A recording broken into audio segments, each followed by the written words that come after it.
Ya, terima kasih pemirsa, Anda masih bersama kami di Opportunity in Crisis pasca pertemuan G20 di London bulan April lalu.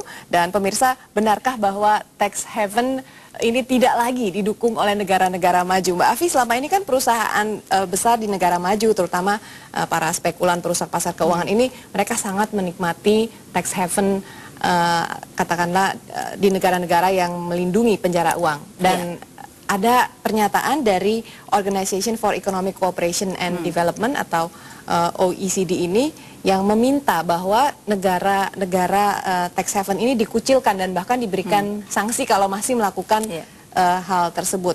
Menurut Anda apakah ini suatu aksi yang efektif untuk meredam aksi spekulasi? Ini sudah berlangsung lama sebenarnya, sudah bertahun-tahun ya. OECD itu tidak lagi menyetujui, tapi pada pelaksanaannya sulit sekali untuk bisa mengucilkan gitu. Bahkan negara seperti itu justru didatangi oleh para spekulan, bahkan money laundering itu justru banyak menempatkan di sana gitu. Nah, sekarang kalau memang ini sebagai suatu kesepakatan, seberapa besar semua ini komitmen terhadap semua negara, terutama adalah 20 negara yang menguasai 80 GDP ini gitu.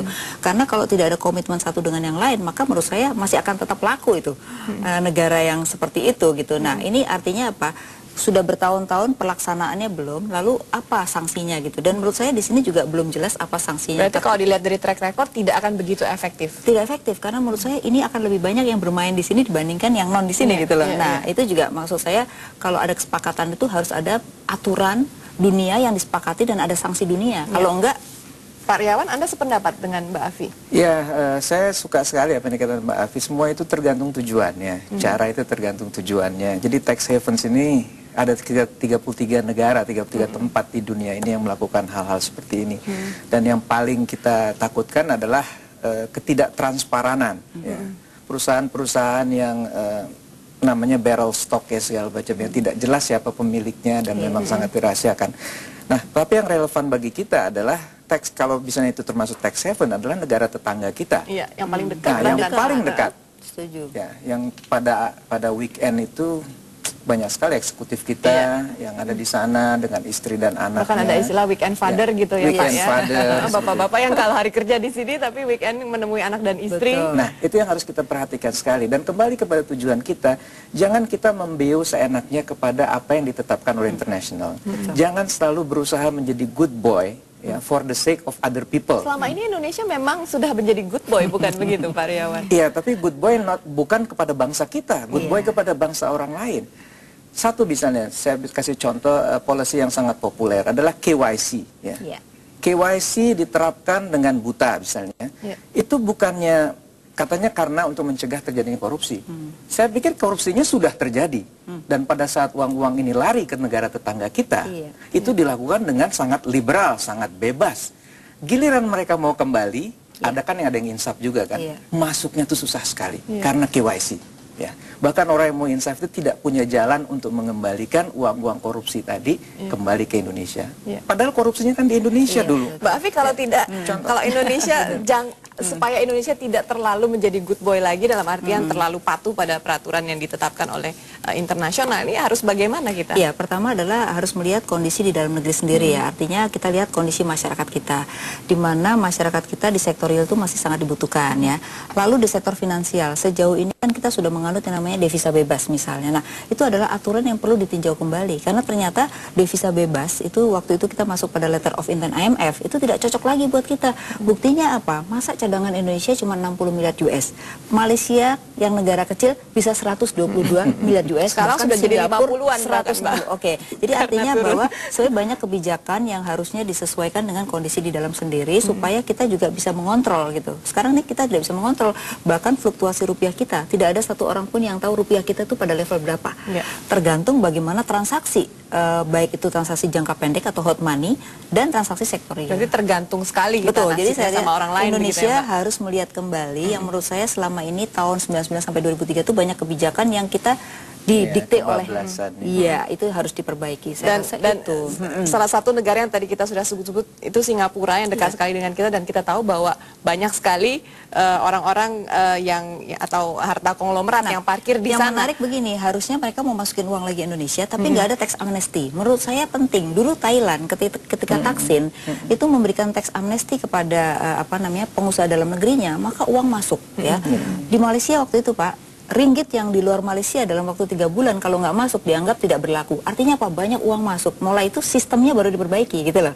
Nah kalau kita nggak ada uang masuk, kita kejar-kejar, ini korupsi, akhirnya uang nggak masuk-masuk. Bahkan sekarang yang menarik adalah orang taruh duit di safety box deposit Pak, bukan lagi di bank.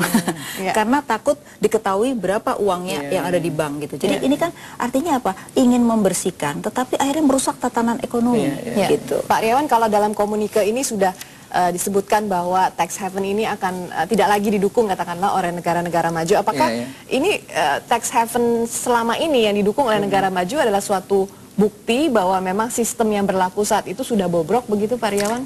Ya, kita boleh mengatakan lah soal tadi ya, soal tax haven segala macam. Tapi kalau kita baca di literatur juga ya, kan banyak sekali uang-uang haram sebetulnya yang menjadi sumber kehidupan negara-negara maju. Ya, kita nggak usah sebut negaranya lah. Jadi pada dasarnya, kalaupun bukan negaranya, tapi orang-orang tertentu di negara tersebut yang sangat kuat political affiliation-nya, mereka itu berkepentingan terhadap hal-hal seperti ini. Nah, kalau boleh saya menyampaikan ini sebagai, kembali Asbisindo lagi ya. Kita selalu bicara tentang sektor real dan sektor moneter. Seharusnya kita pertajam lagi, kalau ini sektor real, berarti sektor moneter yang berlaku sekarang itu adalah sektor unreal. Ini yang belum pernah diadres secara dalam oleh kita. Sebetulnya masyarakat Uni Eropa yang sudah masuk ke sana, dengan waktu itu melemparkan ide tentang Bretton Woods II. Kembali. Nah, Pope Benedict, Paus Benedict mengatakan, semua akar permasalahan ekonomi dan financial dunia ini adalah karena uang itu, money is an illusion. Uang hari ini, moneter hari ini adalah ilusi. Apa sih uang? Ya, dalam definisi sekarang, itu adalah catatan-catatan dalam akuntansi perbankan, byte-byte dalam sistem komputer. Karena nature-nya adalah ilusi, maka dia bisa digelembungkan semau-maunya oleh pihak-pihak yang punya monopoli hak untuk menggelembungkannya. Betul. Pandangan yang bijak sekali dalam sebuah buku itu menunjukkan ya bahwa manusia di dunia ini 6 miliar orang, tapi yang dikuasai oleh 6.000 orang, artinya 6.000 investor. Jadi kemana uang itu lari, itu kita akan dipengaruhi oleh itu ya. Yang kedua, jangan lupa bahwa hot money itu sekarang jumlahnya sudah 3.000 kali lipat daripada sektor real. Artinya bagaimana uang beruang gitu, uang menjadi uang lagi itu ternyata gelembungnya lebih tinggi. Nah, artinya apa?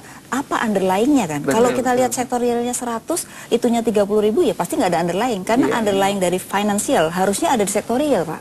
Jadi kalau ininya 3.000 harusnya dibuat 3.000. Berarti kita dikelabui oleh ilusi katakan begitu ya. Betul ya. Baik, ilusi. Saya mau kasih satu contoh lagi. Transaksi foreign exchange dunia dalam sehari itu kira-kira 3,2 triliun.